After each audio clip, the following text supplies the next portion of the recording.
Cette agence française, je leur fais confiance, je fais ça avec eux, sauf que maintenant, un an plus tard, on s'est rendu compte qu'en fait, on avait payé 2 fois ou 3 fois le prix de la société. Une Française coûte trop cher. C'est qu'une Française ne va pas venir travailler ici pour 1 000 € par mois pour faire, parce qu'ici un temps plein c'est 48 heures semaine. Du coup j'ai dit non, c'est bon, j'arrête, j'ai eu mon bac, c'est bon, je vais rentrer dans la vie active, je vais travailler. Et donc mon employeur de l'époque... Bon les filles, j'espère que vous allez bien. Je suis trop contente de vous retrouver dans une nouvelle vidéo. Et aujourd'hui, j'ai une invitée spéciale, Joséphine. Et je suis trop contente de la recevoir sur ce podcast, sur cette vidéo, parce qu'on va pouvoir répondre à plein de vos questions. Joséphine, on va faire taire toutes les questions de mais comment on fait pour venir à Dubaï, comment on s'installe en tant que prothésiste, est-ce que le marché n'est pas saturé, est-ce qu'il y a encore de la place, et les influenceuses, voilà.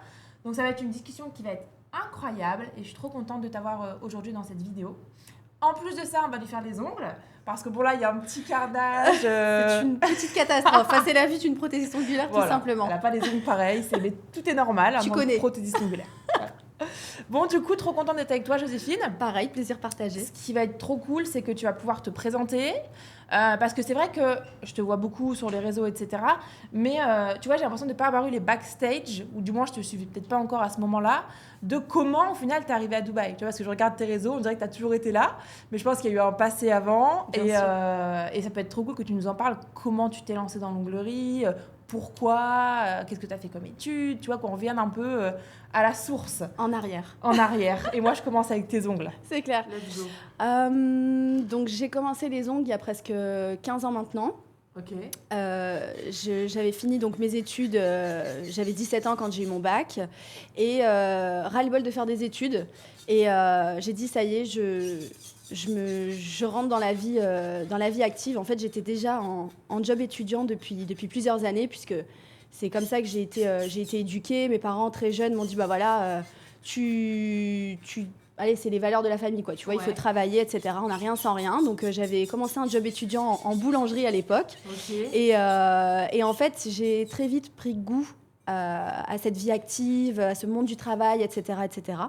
Et donc, quand j'ai eu mon bac, j'ai littéralement pété les plombs. Okay. Et pourtant, j'étais pas mauvaise à l'école, mais j'avais plus du tout envie de faire des études. Et au plus grand regret de mes parents, d'ailleurs. Ouais, plein de parents, les pauvres. Oh mon Dieu, c'est horrible. Après, je comprends maintenant avec plus de maturité, ouais, c'est clair. Et du coup, j'ai dit non, c'est bon, j'arrête. J'ai eu mon bac, c'est bon, je vais rentrer dans la vie active, je vais travailler. Et donc, mon employeur de l'époque, avec qui j'étais en job étudiant en boulangerie, m'a employée à temps plein en vendeuse en boulangerie. Et puis, très vite, je me suis lassée et j'ai fait plein de choses. J'ai fait...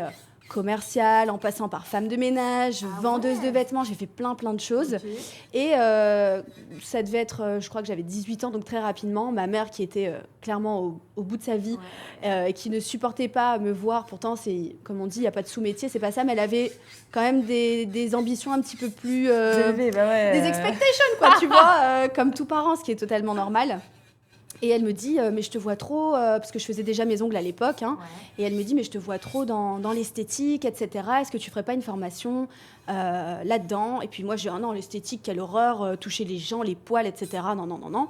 Et puis, elle me dit, et les ongles, ça te plairait pas de faire des ongles? Je dis, bah oui, c'est vrai, pourquoi pas comment on fait? Elle dit, je te paye la formation, je t'ai pas payé tes études, je peux au moins te payer ça. Donc, mes parents se sont occupés de tout, genre trop chou, c'est là où tu te dis... Les parents ont vraiment le feeling pour leurs enfants, quoi, tu vois, parce que sans l'idée de mes parents, j'en serais pas là aujourd'hui, tu vois. Et du coup, j'ai dit, allez, c'est parti. Donc, c'est même pas moi qui ai trouvé la formation, c'est mes parents. Okay. Je suis partie faire une formation en Belgique. Et puis, en parallèle de mon travail à l'époque, je commençais à faire, tu sais, les débuts, quoi.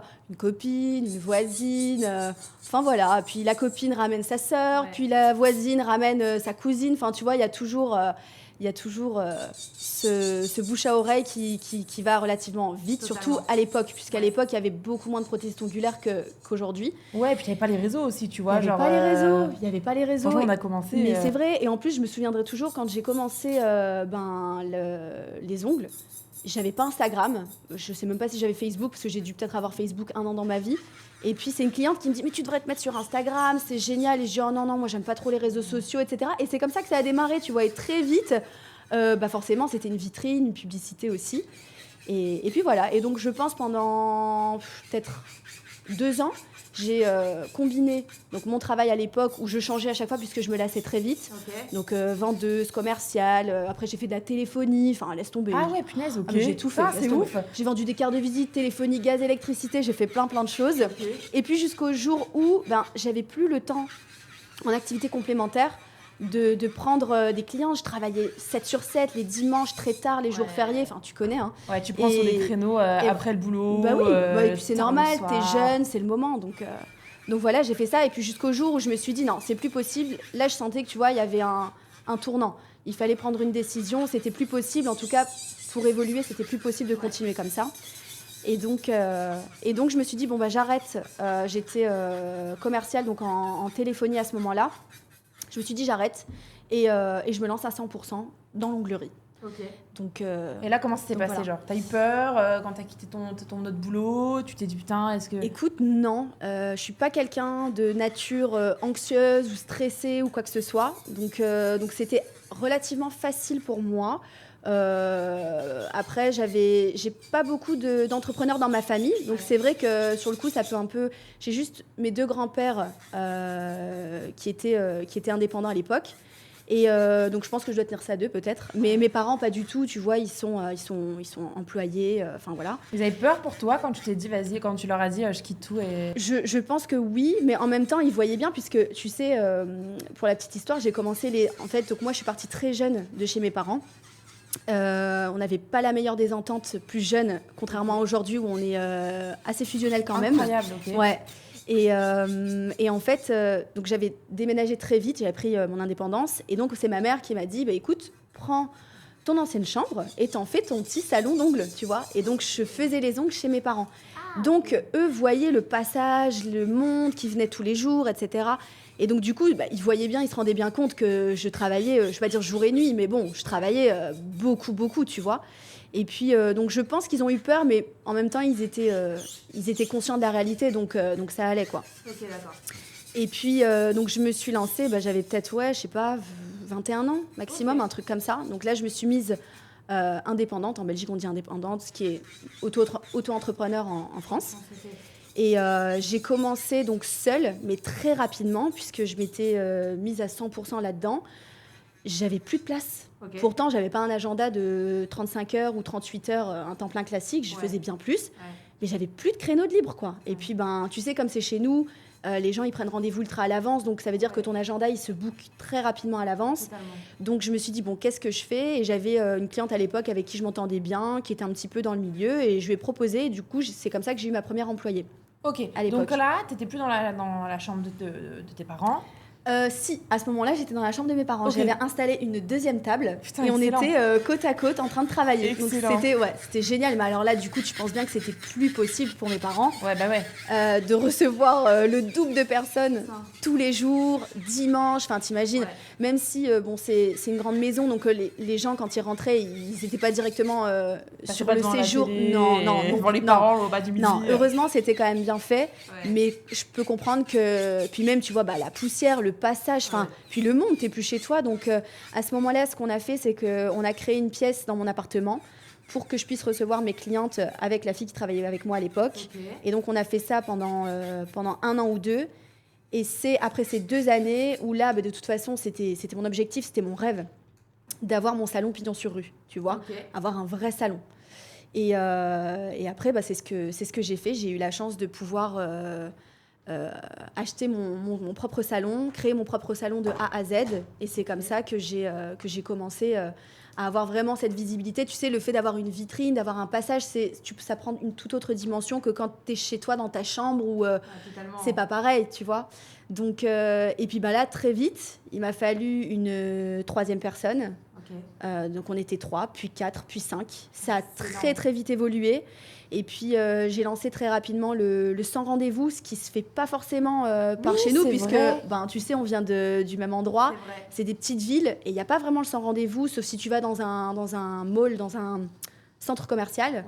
Mais voilà. Donc là, j'ai lancé le sans rendez-vous et c'était incroyable parce qu'il y avait des gens qui faisaient... Tu sais, on faisait pas de booking, donc les gens devaient littéralement faire la queue pour avoir leur rendez-vous. Il y avait des 7 heures d'attente. Putain, c'est incroyable. Et les gens attendaient et les gens faisaient leurs ongles. Et c'était trop bien parce que bah, je trouvais que c'était génial que les gens puissent faire leurs ongles sans booking, puisque bah, encore une fois, tu le sais comment c'est, il faut booker hyper à l'avance par chez nous. Totalement. C'est pas comme ici. Ici, tu claques des doigts, tu fais tes ongles dans l'heure. Oui, c'est sûr. Alors que là-bas, c'est pas pareil, tu vois. Donc c'était très bien. Et puis j'ai eu mon salon pendant 3 ans. Ok, Ouais. donc on part de tu commences seule dans ta chambre et tu finis avec ton salon avec tes salariés. Ouais. Et est-ce que ça a été compliqué pour toi d'embaucher, de trouver ton personnel? Est-ce que tu as eu des personnes sérieuses et ça s'est bien passé? Comment est-ce que tu as vécu justement le fait de passer, toi je trouve qu'on passe de prothésiste ongulaire à au final genre chef d'entreprise, mais hyper rapidement, tu vois, gérer des choses auxquelles on pensait même pas au départ quand on a commencé ce métier-là, tu vois. Donc comment tu l'as vécu? Comment tu as recruté? Alors, quand j'ai recruté, ça a été très facile puisque comme on est dans un métier de femme, après, ça devenait un peu à la mode de faire les ongles, tu vois. Donc, tout le monde commençait à faire des formations, des ci, des là, etc. Et très vite, il y avait des filles qui me demandaient « Ah, si tu recherches, j'ai fait une formation, j'aimerais bien, etc. aussi, tu vois. » Et c'est comme ça que je recrutais. Je n'avais pas besoin de mettre une offre spécialement quelque part ou via les réseaux. C'est comme ça que je recrutais, c'était à travers mes clientes, en fait. Okay. Et dur, non, j'ai eu plutôt de la chance. J'ai eu des très bonnes filles qui ont travaillé avec moi. J'en ai vu passer plusieurs, évidemment, puisque après, c'est l'objectif, c'est qu'elles travaillent pour toi. Mais après, évidemment, une fois qu'elles ont fait leur propre expérience, qu'elles ont vu un peu comment ça se passait, elles ont envie de voler de leurs propres ailes, ce qui est totalement normal. Mais j'ai pas eu de problème en particulier. Okay. Ça s'est toujours très bien passé. Et puis voilà, après... évidemment, ça n'a rien à voir entre faire les ongles et gérer le personnel. Ah ouais. C'est faire des ongles, je dis toujours, c'est rien entre guillemets. C'est gérer l'humain qui est compliqué puisque tu as la phase clientèle, mais tu as aussi la phase staff, la phase personnelle. Donc, et puis, il faut gérer non seulement ta comptabilité, ton planning, tes clientes, puisque ici, j'ai la chance d'avoir une réceptionniste, une secrétaire qui s'occupe de toute la partie administrative maintenant. Mais à l'époque, pas du tout. Ouais. Donc, pendant 10 ans, t'es au champ et à la ville. Ouais, on a plein de casquettes, quoi. Ben oui, donc en fait, ça s'arrête pas. Totalement. Donc, et on n'est pas formé. Tu vois, genre, tu vas faire ta formation de prothésiste ongulaire, tu apprends à faire des ongles, tu vois. Ah en fait, t'es pas prêt à ce qui arrive après. C'est clair. Tu découvres sur le tas. Je te jure. Donc voilà. Et tu gères au mieux comme tu peux, quoi. T'apprends, tu fais des erreurs, et puis c'est comme ça que aujourd'hui, voilà, après, c'est de plus en plus facile, et puis tous les jours, t'apprends de toute manière, c'est l'entrepreneuriat, quoi. C'est ça. Donc, et puis oui, il y a personne qui te...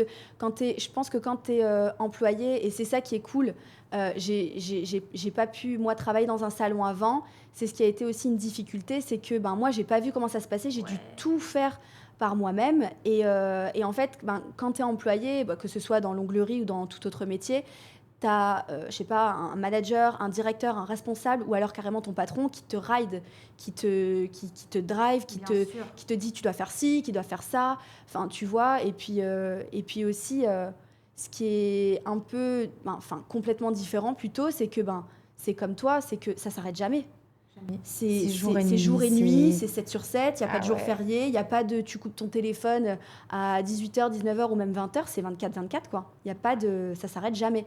Alors que c'est vrai que quand tu travailles pour quelqu'un, tu as cette facilité de tu fermes la porte et c'est terminé. Ouais, c'est ça, exactement. Puis maintenant, on n'est plus, je sais pas ce que tu avais, mais moi je sais que quand j'avais mon petit salon à Lille, j'avais pas de téléphone fixe, tu vois, genre je me disais toujours, moi non plus, oui, c'est vrai. En fait, c'est notre téléphone, on part, donc on ferme la porte du salon, on a encore notre téléphone avec nous et c'est plus fort que nous, on veut répondre à la demande. C'est ton perso mais ton pro en même temps. Et totalement. Et on se retrouve de regarder un film en même temps à répondre pour des créneaux de rendez-vous. Ça s'arrête jamais. Ça s'arrête jamais. Et il faut trouver l'équilibre après, tu vois, de ok, là maintenant c'est ma vie perso, et ça je trouve que c'est pas évident quand tu veux te donner pour ton entreprise à fond, tu vois.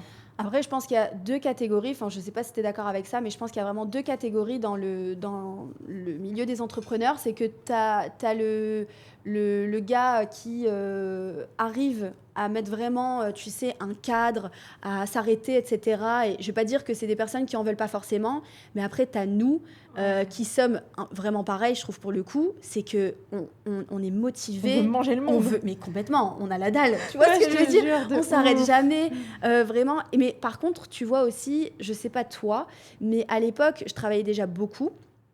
Mais quand j'étais dans le Nord, enfin en Belgique, j'avais tendance à, par exemple, le dimanche, oui, je travaillais, mais après, évidemment, quand j'ai grandi, quand j'avais mon équipe, etc., j'arrivais le dimanche à me dire stop, Ouais, tu on n'a vois. pas le choix. Et j'arrivais à stopper, etc., à ne pas forcément répondre au téléphone. Aux messages, oui, mais pas au téléphone, tu vois, aux appels.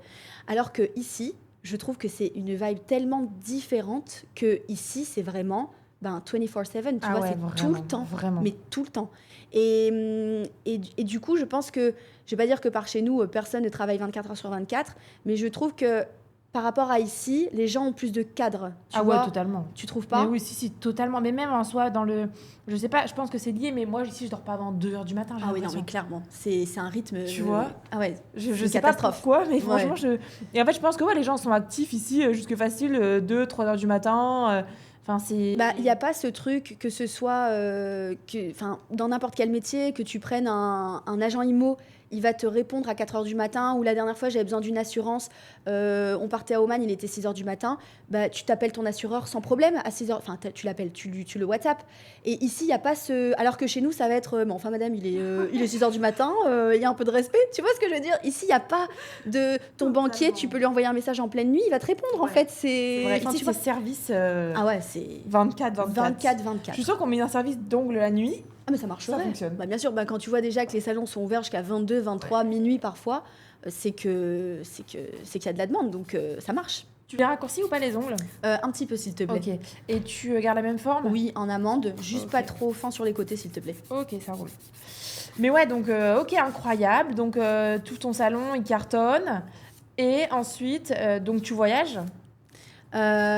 Pour Dubaï, tu veux dire? Ouais, comment t'en es venu à arriver à Dubaï? Donc en fait, j'étais encore dans mon appartement à l'époque. J'avais trop envie de partir à Dubaï. Il n'y avait pas beaucoup de monde qui partait à Dubaï à ce moment-là. Et trop envie d'y aller. Donc je prends mes billets, j'y vais. Et j'arrive là-bas, coup de cœur. Ok. Mais coup de cœur, je sais toujours pas l'expliquer aujourd'hui. Ça se passe à l'intérieur de moi, tu vois. Je sais pas, il y a un truc qui se passe dans mon corps, dans mon sang, dans ma tête. Je sais pas, il y a un truc qui se passe. Je tombe littéralement amoureuse de cette ville. Et de toute façon, je l'ai toujours senti. Je sais pas toi, mais moi j'ai toujours senti que par chez moi, on vient de petites villes quand même. On n'est pas dans des capitales ou des immenses villes.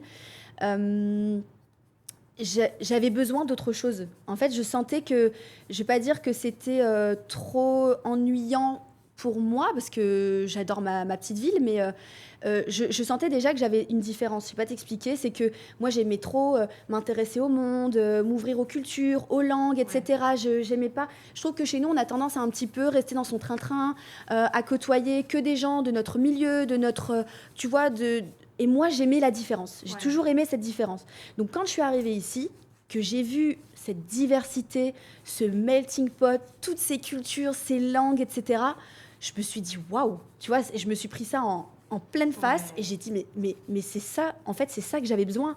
Et j'avais jamais, pourtant, j'avais quand même pas mal voyagé avant, mais j'avais jamais trouvé un endroit aussi avec autant de diversité qu'à Dubaï, tu vois. Et donc, quand je suis arrivée ici, coup de cœur, je suis venue pour une semaine, je fais mes petites vacances, ça se passe bien, etc. Et quand je repars, j'ai gros sur le cœur. Même moi, tu sais qu'à l'aéroport, je pleurais. Ah, mais pareil, je pleurais. Grande mal, je me disais, mais qu'est-ce qui t'arrive? mais tu vois, c'est incroyable. Moi, c'est pareil. Je pleurais, pareil, le cœur serré, pleurer. Je rentrais, j'écoutais toutes les musiques que j'avais pu écouter, que ce soit, tu sais, j'avais fait le safari dans le désert. Le mec avait mis des musiques que j'avais Shazam. J'écoutais les musiques dans ma voiture le matin pour aller au salon, pour me remémorer les moments et l'énergie que j'avais ressentie à ce moment-là.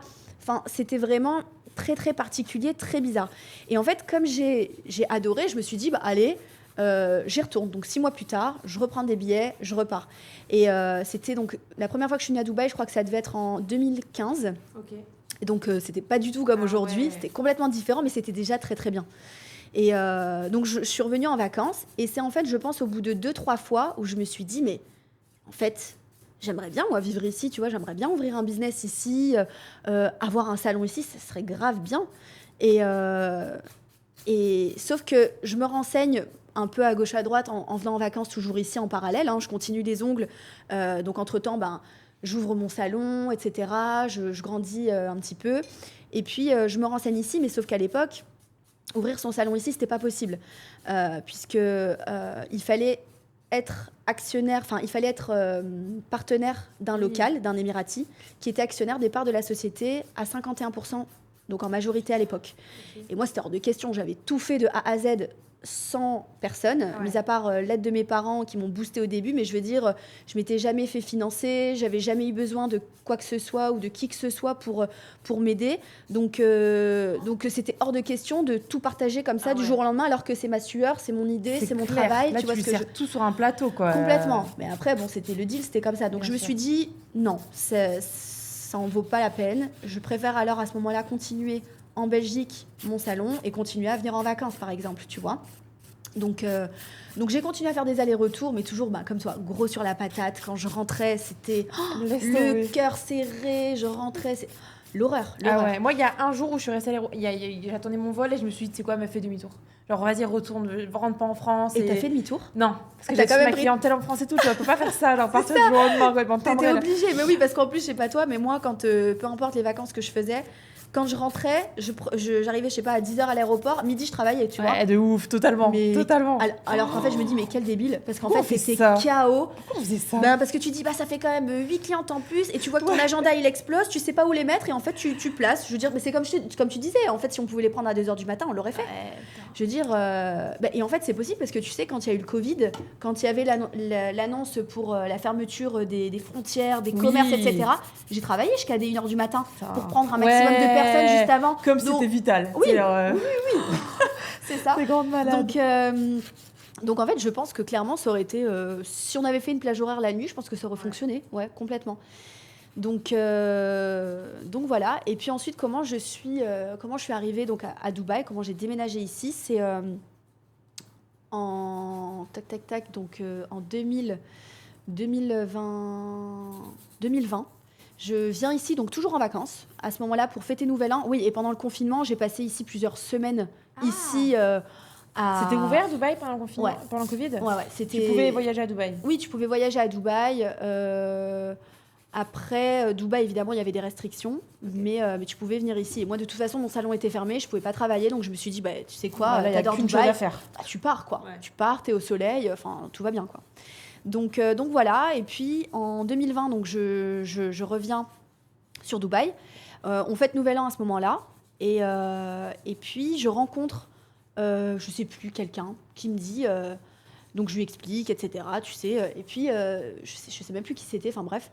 Et la personne me dit, mais tu sais que maintenant la loi est en train vraiment d'évoluer, puisque Dubaï s'ouvrait de plus en plus au monde des expatriés et s'ouvrait à des personnes, enfin, ils voulaient en tout cas attirer leur maximum de personnes pour ouvrir des business ici. Et en fait, ils ont vraiment assoupli les règles. Et donc, la personne me dit, mais tu sais que maintenant, ça y est, tu peux ouvrir ton business et en étant actionnaire à 100% des parts de ta société. Et moi, là, ça y est, ça... Bah oui, feu d'artifice, bonne année, merci, ça y est, je me casse, quoi, tu vois. Salut la Belgique. Putain. Et puis... donc, à ce moment-là, évidemment, ça fait... Moi, ça se touche dans mon cerveau, quoi. Ouais. Donc, je me dis, oula. Bon, je pense qu'il y a quelque chose à faire. On va se pencher sur la question.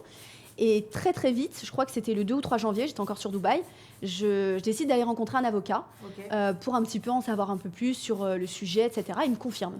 Il me dit oui, c'est totalement possible. Vous pouvez ouvrir une mainland, 100%, blablabla, etc. Et puis, je rentre en Belgique. Je retravaille, mais bon, moi, dans ma tête, évidemment, ça fuse. Ah ouais. Et donc, c'était pour Nouvel An. Et je suis revenue à Dubaï au mois de mai, signer ma société. Mais attends, je t'ai posé aucune question. Genre, comment je vais faire ma clientèle? Est-ce que t'as eu peur? Est-ce que non, t'as foncé, genre? Foncé. Tu sais, je pense que ce soit ici ou que ce soit par chez nous, tu pars de zéro. Alors, c'est vrai que la difficulté, elle est un peu plus... elle est même beaucoup plus élevée ici, puisque c'est pas la même langue, c'est pas la même culture, on n'est pas sur la même devise. C'est un système qui est complètement différent, mais bizarrement, non. Je me suis dit, si j'ai su le faire par chez moi, je peux très bien le faire ici aussi, tu vois. Et puis, j'étais attirée de toute manière par la vibe qu'il y avait ici à Dubaï, donc je me suis dit, fonce. Donc voilà, en mai, je reviens, je signe les papiers de la société, mais je décide quand même de garder en parallèle le salon Joséphine Nails à Moucron, en Belgique, puisque j'avais tellement une grande clientèle, je veux dire, on était 5, il y avait du travail, je ne pouvais pas lâcher ça du jour au lendemain, puis j'étais fière, c'était mon premier bébé aussi, tu vois. Donc t'annonces à ta clientèle que tu déménages, que le salon va être... Donc déjà, entre janvier et mai, je ne dis rien. Okay. Je viens à Dubaï, je signe les papiers de ma société. Il faut savoir aussi que je le dis à mes parents une semaine avant de partir à Dubaï, signer les papiers de ma société. Je ne le dis pas avant, à personne. Ils s'en doutaient. Ah oui, ils s'en doutaient parce que j'étais tout le temps ici. Je venais tout le temps en vacances. Ils sentaient bien que j'étais très attirée par toute cette diversité, le milieu arabique aussi qui m'a toujours beaucoup attirée. Et puis, je dis pas que je suis différente, mais ils savaient que de toute façon, une petite ville, c'était pas fait pour moi. Et puis que cette mentalité très fermée, par chez moi, c'était pas possible. Tu vois, donc oui, ils s'en doutaient. Et donc, je leur ai dit, une semaine avant, parce que je me suis dit, au moins, il n'y a personne qui va me... Voilà. Il n'y a personne qui va me faire changer d'avis ou quoi que ce soit, tu vois. Et puis voilà, quoi. Donc je suis revenue, j'ai signé les papiers, puis je suis rentrée en Belgique et j'ai rien dit. J'ai rien dit à personne. Je crois qu'il y avait peut-être 2-3 amis à moi qui étaient au courant à l'époque. Et puis, j'ai fait une annonce officielle quand on a fêté les 2 ans du salon, au mois de juin. Okay. Donc, c'était le 14 juin, on fêtait les 2 ans. Donc, j'avais fait, tu sais, je faisais toujours un petit truc pour mes clients, des petites choses à grignoter, un verre, etc. Et c'est ce jour-là que j'ai décidé d'annoncer, en tout cas à tout le monde et officiellement sur les réseaux sociaux, que ça y est, il y allait avoir la naissance d'un deuxième Joséphine Nails, et cette fois-ci à Dubaï. Et tes parents, ils ont réagi comment ? Mal. C'est vrai ? Ouais, ça a été un peu compliqué. Ils s'en doutaient, mais c'était dur, quoi. Enfin, je sais pas toi comment ils ont réagi, mais on est que 2. On est 2 filles, moi et ma petite sœur. Et puis, encore une fois, par chez nous, comme on vient pas d'une capitale, il n'y a pas beaucoup de gens qui s'expatrient. Ça fait peur, en fait, c'est l'inconnu. Déjà, de base, vu qu'il n'y a pas beaucoup d'entrepreneurs dans ma famille, déjà d'ouvrir un salon, de faire son propre business, de gagner de sa vie soi-même, etc., c'est déjà une étape. Mais alors là, de voyager, et en plus pas voyager à Paris ou dans le Sud, c'est non seulement tu quittes la Belgique, tu vas pas à côté en France, tu ne restes pas en Europe, et tu pars à l'inconnu à Dubaï. Non, mais laisse tomber. Et puis, donc ils étaient hyper effrayés. C'était... je mets à l'intérieur. Ouais, nickel. Ils étaient quand même assez effrayés. Ça a été un peu le conflit sur le coup. Okay.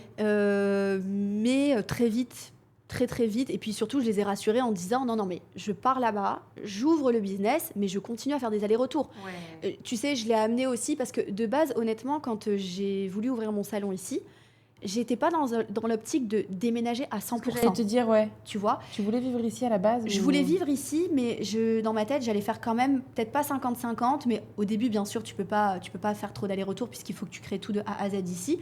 Mais dans ma tête, c'était, je déménage pas à 100%, en fait. Je continue à faire des allers-retours. De toute façon, je dois encore tenir mon salon à Moucron, donc... Je dois évidemment faire des allers-retours pour pouvoir gérer, etc. Puisque le personnel, les filles, elles gèrent, mais c'est ton business, c'est toi qui dois rentrer, c'est toi qui dois un petit peu driver le bateau, quoi. Du coup, comment ça se passe pendant ce temps-là à Moucron, le temps que tu es ici à Dubaï, que tu fais un peu tes démarches et tout? Eh bien, écoute, elle continue sans moi. Moi, après, ici, j'ai mis quand même du temps à ouvrir, puisque donc du coup j'ai signé les papiers de ma société en mai. Okay. Je l'annonce le 14 et j'arrive ici. J'annonce en juin, je passe mon été et j'arrive ici en septembre. Okay. Donc j'arrive en septembre, le salon en parallèle continue, il tourne bien, etc. J'ai toujours mes 4 filles qui travaillent pour moi.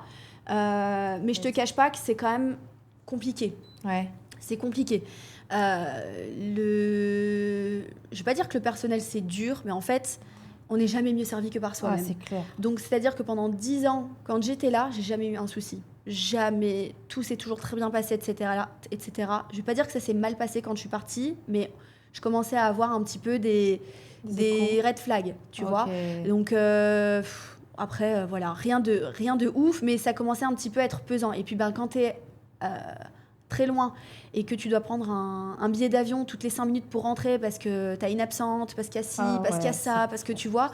Et puis c'est pas comme ici. Ici, je veux dire, bon, après, les filles, elles sont jamais malades ici. Ouais, c'est ouf, c'est bizarre ici, mais Bah, c'est normal, il n'y a pas de congé maladie, il n'y a Ouais, pas c'est ça, de. exactement. T'es malade, t'es pas payé. Donc évidemment, bizarrement, t'es jamais malade. c'est fou quand même. Hein. Voilà. Donc, mais bon, c'est un autre sujet, Ouais. on va dire. Mais pourquoi je te disais ça, c'est que oui, c'est que ici, même on va dire, même si tu as quelqu'un demain qui est malade, c'est pas grave, parce que ton agenda il est pas full 3 mois à l'avance, etc. Ouais. Mais que chez moi, vas-y, si tu as quelqu'un qui en arrête une semaine, qu'elle prend 8 clientes par jour, mais tu fais comment? Il faut bien les remplacer ces clientes, et puis tu vas pas rajouter des clientes à toutes les autres, parce que elles sont employées, elles sont pas c'est pas les boss, donc c'est à toi à prendre tes responsabilités et monter dans un avion et puis voilà, venir bosser quoi. Oh là là. Donc voilà, après c'était rien de grave, mais bon, il y avait des petites phases comme ça. Et voilà. Donc après, très vite, mes parents sont venus me rendre visite, etc. Et puis, on va dire que même de toute façon, l'été, avant que je parte, ça s'est vraiment calmé. Ils étaient apaisés. Et puis, je pense qu'ils ont appris à s'adapter à moi, de toute façon. De toute façon, tu peux me dire ce que tu veux, tu peux être qui tu veux. Tu peux m'amener le président de la République, ça changera rien. J'ai une idée à ma tête, je l'ai pas ailleurs. Tu vois. Moi, je te jure. Ça, c'est laisse tomber. Et t'as beau me dire non, c'est que voilà quoi. Ouais. Mais c'est comme bien, ça, en vrai, je pense que c'est une qualité d'un côté parce qu'on n'écoute personne. C'est une force, ouais. Ouais, tu vois, au pire, on se trompe et c'est pas grave, on apprendra, mais au moins on l'a fait. C'est ça. Tu vois, genre combien de personnes rêvent de le faire et n'osent pas. Tu vois, C'est et clair. au final, vas-y, nous on le fait et au pire, on apprendra de ça. Et je pense que c'est mieux parce qu'au moins, t'as pas le petit diable, tu sais, la petite voix qui te dit non, mais et s'il y a ça, tu vois, on est fonceuse, on y va à 100%. Et en fait, je pense que c'est parce que tellement on y croit aussi. Ouais. Tu vois, tellement on y croit. Et puis, quand t'es fonceuse, c'est comme ça. Je dis pas que les gens qui sont pas fonceurs ne sont pas bien, parce que, attention, ça peut être aussi un défaut d'être. Tu peux tout perdre en vrai. Bien sûr, parce que pour le même prix, parce que je suis venue quand même avec toutes mes économies. Je me suis pas faite financer. Donc, fallait prendre le risque. Donc, ça veut dire pendant 10 ans, tu crées ta clientèle, tu as un bon train de vie. Bon, après, tu bosses pour l'avoir. Mais en fait, tu reviens ici, comme tu disais, tu repars de zéro. Ouais, moi, j'ai tout cramé. Moi, j'ai tout fermé avant de partir. Hein. Voilà. Moi, j'ai tout fermé. J'ai dit, allez, c'est bon, je m'en vais, je pars à Dubaï. J'avais rien ici, même pas une idée de... Je me suis dit, bon, je vais faire des clientes, puis je vais développer un petit peu le truc, en pensant faire du domicile ici, tu vois. Genre vraiment... Okay. J'ai dit à mes clientes en mois de février, voilà, j'arrête, je pars. 2 mois après, j'étais partie. En fait, pareil, je gagnais bien ma vie à Lille. Tout le monde me prenait pour une folle, tu vois. Mais qu'est-ce qu'elle a, la nana? Genre, elle a toujours rêvé d'avoir.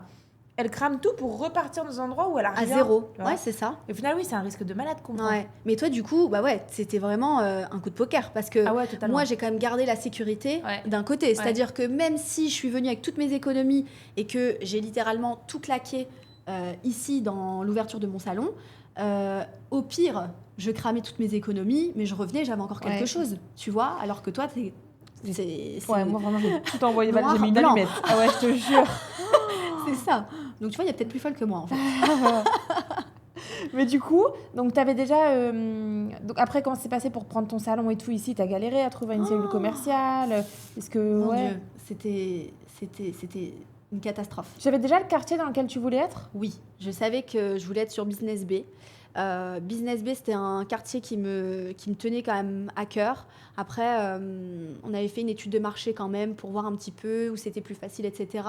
J'avais trouvé d'autres quartiers qui étaient quand même moins onéreux en termes de loyer, mais tu n'avais pas cette visibilité qu'apporte Business Bay, par exemple. Alors évidemment, moi, le goal ultime, c'était Downtown, mais Downtown, laisse tomber, c'était pas dans mon budget. Et puis finalement, l'accessibilité est un peu compliquée, donc Business Bay, c'était parfait. Donc en parallèle, j'avais rencontré une agent IMO qui est devenue une amie aujourd'hui, qui a ses bureaux ici justement à Bay Square, et qui m'a dit mais attends, il y a une cellule qui est libre à Bay Square. En plus, c'est sur un coin, c'est pignon sur rue, directement sur un boulevard, mais ça serait génial que tu ouvres là. Et en fait, c'est comme ça que ça s'est fait. Donc, en septembre, je suis arrivée. Le local, boum, directement. On l'a eu, sauf que le local, il a fallu tout refaire. Il était brut. Il n'était pas brut, c'était déjà un ancien salon, mais qui n'était pas du tout mon style. Je veux dire, c'était bleu, du velours, très dark, enfin, pas du tout mon style. Nous, encore une fois, on est avec une idée en tête bien précise. Évidemment. Puis tu sais, en plus, on est des femmes, on a notre idée, on aime bien faire les choses. Puis quand t'aimes un peu la déco, etc. Et puis même, enfin, je veux dire, c'est logique que tu aies envie. Surtout, encore, le salon, il aurait été un peu beige, rose, blanc, j'en sais rien. Il y a moyen de juste changer les coussins ou des choses comme ça, mais quand le truc, il est blanc, il est bleu, pardon, Ouais, là, il n'y a c'est pas pas moyen. possible. Là, ouais. Ah ouais, non, là, moi, c'était pas possible, en tout cas. C'était pas faisable. Donc, il a fallu tout refaire. Sauf qu'au début, on décide de refaire, tu sais, le sol. Enfin, non, le sol, j'avais décidé de pas le refaire. Juste, on a essayé de minimiser au maximum les travaux parce que quand on est chez nous, tu connais, tu as toujours un menuisier, un électricien, un carreleur, tu sais, tu peux toujours t'arranger avec l'un ou l'autre, etc., avoir des petits prix à gauche, à droite. Mais quand tu arrives ici, t'es pas chez toi, tu connais personne, t'as aucun contact, j'avais aucun contact. J'avais, je crois, je sais pas, 4-5 amis qui avaient déménagé 6 mois auparavant ou 1 an au max, mais j'avais personne. Donc il y avait personne pour me donner de conseils, parce que même si le peu d'amis que j'avais qui étaient ici, mais ils avaient pas fait de business. Au pire, ils avaient créé une société pour faire un truc en ligne, mais c'était tout. Mais là, moi, j'avais besoin d'une équipe, j'avais besoin d'un contracteur. Donc ici, c'est quelqu'un qui s'occupe de faire tes travaux de A à Z, tes plans, etc. Donc c'était très compliqué. Donc très vite, malheureusement, c'est un peu le point noir de l'histoire, c'est que je me suis fait avoir. J'ai fait confiance à quelqu'un qui m'a complètement arnaqué de A à Z, que ce soit pour la création de société, là on s'en est rendu compte plus tard, évidemment. Ma création de société, j'ai voulu faire confiance à une boîte de Français. Mais encore une fois, je veux dire, tu remontes à 3 ans et demi en arrière, il n'y avait pas autant de Français que maintenant. Donc moi, j'étais quand même plus à l'aise de faire confiance à une compagnie française, totalement. Ne serait-ce que pour la langue, même si je me débrouillais déjà en anglais, je me débrouillais pas mal, mais je veux dire, c'est comme le médical ici. Moi, je préfère travailler avec des personnes francophones, en tout cas. Je trouve que c'est trop important. Déjà en français, monter une société, c'est pas toujours évident. Alors vas-y en anglais, t'as beaucoup de termes en arabe, t'as beaucoup de lois avec des trucs arabiques que tu connais pas. Enfin, tu vois, c'est déjà hyper compliqué, que ce soit en France. Mais alors ici, laisse tomber. Ouais, totalement. Donc, t'as envie de faire les choses bien, tu vois. Donc je me suis dit, écoute, cette agence française, je leur fais confiance, je fais ça avec eux. Sauf que maintenant, 1 an plus tard, on s'est rendu compte qu'en fait, on avait payé 2 fois ou 3 fois le prix de la société, tu vois. Mais c'est le jeu, c'est comme ça. C'est comme ça. Je mets que le pouce. Mets toute ta main. Je peux. J'essaye de le mettre un peu. Ok. Et du coup, pareil pour les travaux, je me suis fait avoir. C'était un pote que j'avais rencontré sur Dubaï qui m'a dit oui, j'ai ma société. Enfin bref, je ne vais pas rentrer dans les détails. Je lui ai fait confiance, sauf qu'en fait, c'était une grosse arnaque. C'est un rapporteur d'affaires qui s'est pris une belle commission sur mon dos. En plus, le contracteur, c'était pas du tout un mec qui avait l'habitude de faire du retail, donc du commercial, parce qu'il faut savoir qu'ici, par chez nous, quelqu'un qui refait ton carrelage dans ta cuisine ou qui fait ton carrelage dans ton salon, c'est un carreleur, c'est pas grave, tu vois. Ici à Dubaï, quand tu fais du retail, quand tu fais un salon, en tout cas moi, là où je suis, c'est Bay Square, c'est considéré comme un mall. C'est pas fermé, mais c'est extérieur, on fait partie d'une entité. Et du coup, on a des comptes à rendre, ce qui fait qu'on a besoin d'énormément d'approval. Donc approval, c'est... autorisation. Exactement, autorisation. Et du coup, c'est vrai qu'à l'époque, mon amie Khadija, donc, qui m'avait trouvé le local, elle me dit fais attention, prends bien un contracteur, donc la personne qui fait tes travaux, quelqu'un qui a l'habitude de faire du retail, du professionnel. Parce que le retail et le privé, ça n'a rien à voir. Et du coup, je lui dis oui, mais t'inquiète, il a l'habitude, etc. Sauf qu'en fait, je ne m'étais pas renseignée du tout. Lui, il m'avait dit oui, t'inquiète, c'est OK. Mais je n'avais pas vu la gravité, l'importance du sujet, tu vois. Donc, et en fait, c'était là tout le problème. C'est qu'en fait, la différence avec du particulier et du professionnel, c'est que tu as besoin tellement d'autorisation. C'est tellement complexe. Il faut rentrer tellement de documents. Et ici, à Dubaï, c'est pas toi qui décide, qui t'occupe en tout cas de faire les démarches administratives, etc. C'est ton contracteur. Ton contracteur fait tout de A à Z. D'accord. Sauf que nous, il n'a rien fait. Ouais, tu délègues tout à une personne. La personne est censée s'occuper de tout. C'est ça. La personne est censée faire tes plans, s'occuper de ton mobilier, de tes travaux, etc. Okay. De faire la demande pour avoir les approvals avant ouverture. Okay. Mais une fois que tu as tout fait les travaux, il faut aussi avoir les approvals pour ouvrir. Donc, tu as les approvals avant, mais tu as aussi les approvals après. Okay. Donc, et là, clairement, la personne n'a rien fait. Donc déjà, je pense que cette société a mis... peut-être, je sais pas, 4-5 mois pour... Attends, pendant ça, tu payes ton loyer ? Tu payes ton loyer. Tu payes ton loyer. Donc ton salon n'est pas ouvert. Ton salon n'est pas ouvert. Tu ne fais rien. Puisque tu es ici, tu ne travailles pas. Donc, tu n'as aucune rentrée d'argent. Tu dois être sur place pour les démarches. Tu dois être sur place, puisqu'en fait, tu te rends très vite compte que si tu n'es pas sur place pour gérer, même si tu as un contracteur, bon, évidemment, là, c'était un contracteur en carton, il faut le dire, il faut quand même gérer. Il faut quand même être là. En fait, finalement, c'est toi le chef de chantier, tu vois. Enfin, tu es censé avoir un chef de chantier qui gère, mais je pense que tu es quand même toujours obligé d'être là pour orchestrer tout le monde. Oui, bien sûr, évidemment. Et puis, il y a toujours des petites choses qui arrivent en cours de route. Évidemment, il y a des ajouts entre le devis de base et le devis réel qu'on a. Évidemment, tu fais un plus 30%, voire plus 50% de ton budget initial. C'est incroyable. Bon, ça, c'est partout pareil. Ouais. Mais voilà, donc on a mis, je pense, 4-5 mois pour avoir les approvals pour démarrer. Donc, t'imagines 4-5 mois pour... non, commencer des travaux. 3-4 mois, pardon. Ouais, pour commencer les travaux. Donc, ça, tu t'arraches les cheveux. Parce que tu comprends pas, tu te dis, mais pourquoi il faut autant de temps pour commencer des travaux? Je comprends pas, je suis pas en train de démolir des murs, de faire des demandes de ouf. Je passe d'un salon à un salon. Ok, on change la déco, finalement, ok, on change le sol, mais j'ai pas abattu des murs, j'ai pas transformé, j'en ai pas fait un truc rien à voir. Un cinéma, quoi. Alors, oui, exactement. Donc franchement, c'était dur. Et après, évidemment, donc les travaux qui se passent pas du tout comme prévu. On nous a fait des carnages entre-temps qu'on a dû reprendre. Enfin bref, il n'y avait rien qui allait avec cette société, mais bon, au final, ça a quand même été. Et après, la partie la plus dure, finalement, bon, je pensais que la partie la plus compliquée était passée, mais pas du tout. Puisque la partie la plus dure, c'était approval après, pour l'ouverture. Okay. Et là, c'était une catastrophe. Donc, le plus dur, c'était ces approvals pour ouvrir. Ça, c'était la misère noire. Mais la misère noire, parce qu'en fait, à Dubaï, ici, peu importe le business que tu fais, à partir du moment où tu as un salon en dur, les autorités de Dubaï, elles sont, mais laisse tomber. C'est très, très compliqué, très réglementé, très, très... et en même temps, très, très bien. Puisque, du coup, t'es sécure, tu vois, tout est carré. Je veux dire... On va les reins solides pour aller jusqu'au bout, quoi. De toute façon, pendant tout ce process, j'ai pas pensé à arrêter. Mais franchement, je pense que des personnes mentalement un peu plus faibles... J'ai pas pensé à arrêter, mais j'ai pensé à me foutre en l'air. On répétait les plombs, effectivement, on répétait les plombs en tout cas. Mais donc très, très compliqué.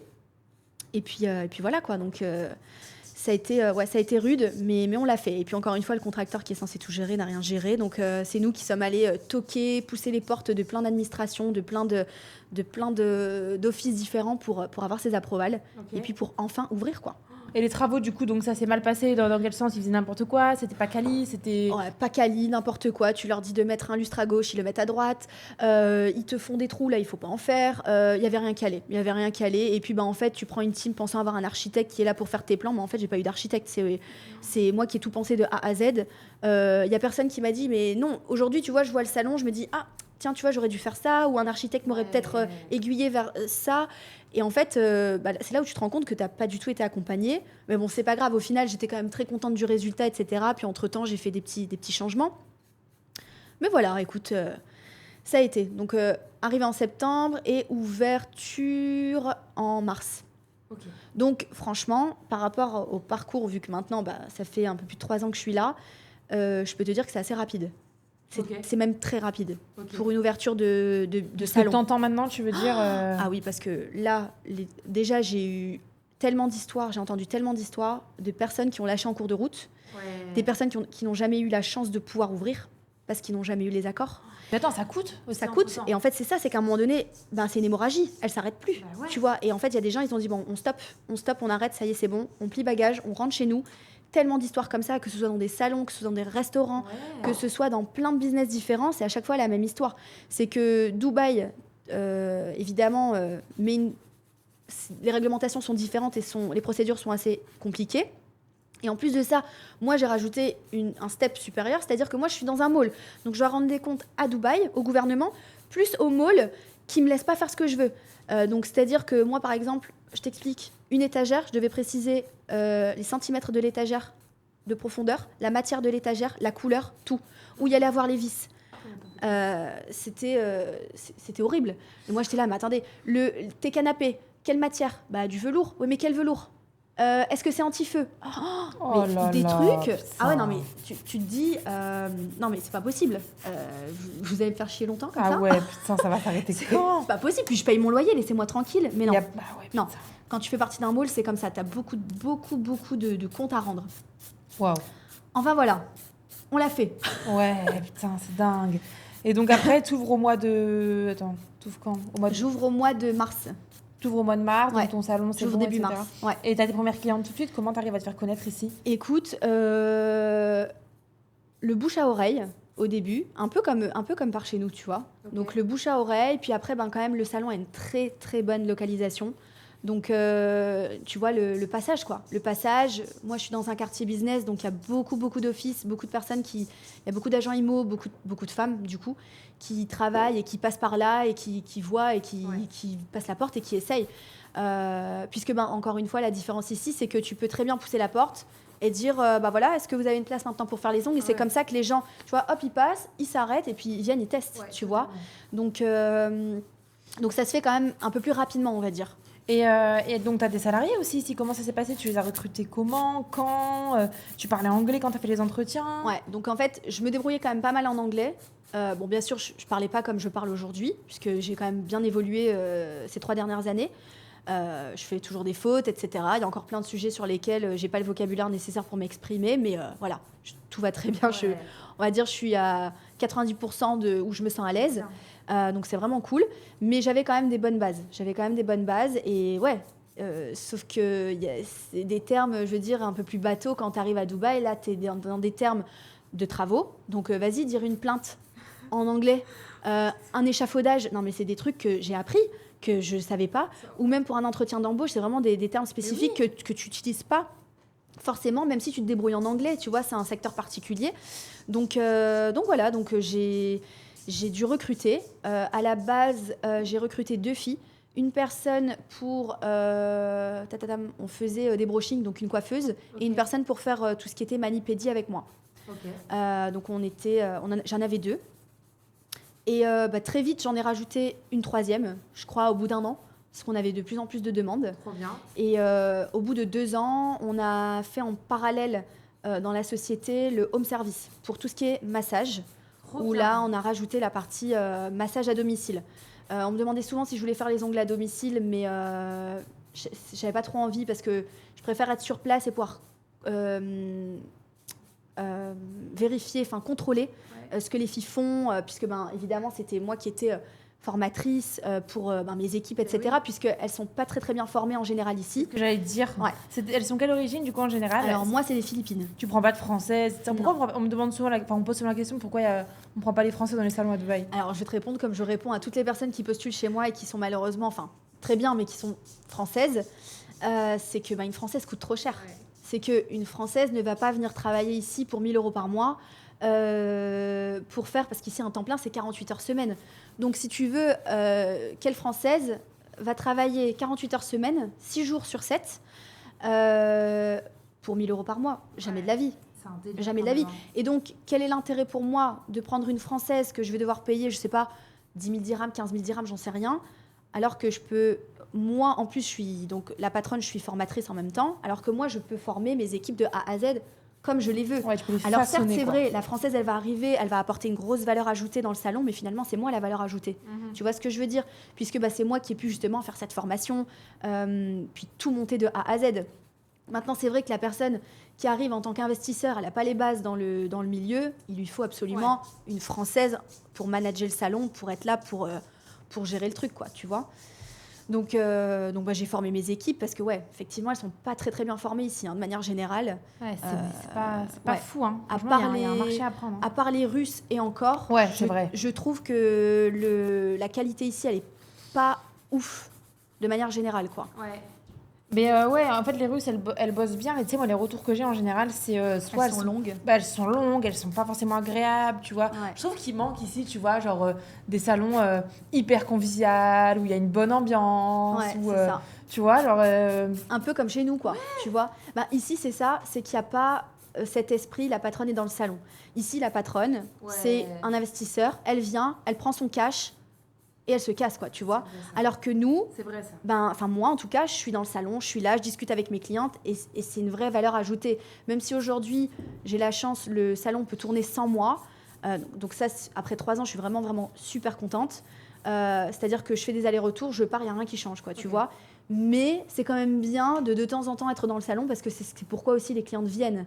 Pour toi, pour... Toi, tu fais encore de la clientèle du coup dans ton salon? Bien sûr, ouais, je produis. Alors, je gère plus tout ce qui est rendez-vous, téléphone, etc. L'administratif, c'est ma secrétaire qui s'occupe de tout. Mais c'est vrai que pour la partie production, je suis toujours là. Je fais plus... alors, je t'avoue que je fais plus 60 clientes par semaine, comme à l'époque. Mais voilà, je suis toujours dans le salon, je produis et je suis là 7-7, quoi. Ok. Donc tu dis que je travaille encore au salon. Donc attends. Ouais. Bon là on est un peu embêtés parce qu'en fait j'ai pris 1 heure, mais le parcours de Joséphine est trop fascinant. J'ai même pas terminé de lui faire les ongles. Donc là j'ai mis une couleur, on avait prévu un baby boomer mais on va faire plus court parce qu'on doit quitter le studio de podcast. Ils nous mettent la pression. Ils nous mettent la pression. Et attends, je reviens juste sur un truc vite fait. Du coup ton salon en Belgique, Ouais. tu l'as encore, tu l'as plus? Non, donc en fait au bout de 1 an où j'avais ouvert le salon à Dubaï, j'ai décidé de le vendre. Okay. Et parce qu'en fait c'était trop compliqué à gérer les allers-retours, tu vois. Okay. Et en fait là-bas j'étais pas du tout à 100% puisque j'étais plus ici, et puis ici j'étais pas non plus à 100% puisque j'avais là-bas à gérer aussi, et c'est vrai que je voulais me concentrer à 100%, donc j'ai décidé de le vendre. Okay. Et j'ai eu la chance de pouvoir le vendre et pour pouvoir me concentrer uniquement ici sur le salon. Okay. Donc ça c'était top. Excellent, trop bien. Ok, nice. Et du coup, tu as pour projet d'ouvrir d'autres salons? Non. Est-ce que... Non. Ah non, plus jamais. Plus jamais. Vacciné, plus jamais. C'est terminé. J'ai vraiment galéré. Aujourd'hui, je suis hyper contente. Mais quand je vois en plus toutes ces nanas qui viennent ouvrir des salons, partir de zéro comme moi je l'ai fait, en plus j'ai vu tellement de parcours qui ont mis des 1 an, 2 ans pour ouvrir des salons, ça me laisse tomber. Je me dis non mais moi c'est fini. Non, vacciné comme tu dis. Ouais. C'est terminé. Je suis bien, mon salon, j'ai ma clientèle, ça tourne. Je te dis maintenant, j'ai la chance de pouvoir le déléguer complètement. Ça tourne, les filles, elles sont super. Et voilà, je suis hyper contente de ce parcours et de pouvoir enfin déléguer le salon et de le laisser entre les mains des filles quand je fais des allers-retours, tu vois. Excellent. Franchement, trop beau parcours. Merci beaucoup Joséphine d'être venue sur la chaîne. Merci à toi. Les filles, je vous mettrai une petite photo de ce que j'ai fait à Joséphine du coup là à ce moment-là, parce que là on va devoir couper la vidéo. Mais trop triste, franchement j'aimerais bien te réinviter un de ces 4 pour qu'on puisse discuter encore plus en profondeur. Avec plaisir. Parce que c'était vraiment... j'ai passé un super moment. Pareil, c'était top. Mais c'est vrai qu'il y a tellement de sujets à aborder, l'entrepreneuriat, Dubaï, etc., le parcours, que du coup c'est vrai qu'1 heure ce n'est pas suffisant. Bah c'est ça, on pourrait faire un podcast de 6 heures. C'est ça, retrouvez-nous en live pendant une nocturne. On va sortir une série en fait. C'est ça, c'est ça. Simple. Exactement. En tout cas, merci de m'avoir reçu. Avec grand plaisir. Les filles, si vous avez des questions ou autres, n'hésitez pas à les poser directement en commentaire. On se fera un plaisir de vous répondre. Je vais vous mettre le Insta de Joséphine, le lien de son salon, de ses massages, etc. en barre d'infos. Et puis, je vous remercie d'avoir regardé cette vidéo et on se dit à la prochaine. Ciao. Salut, à bientôt.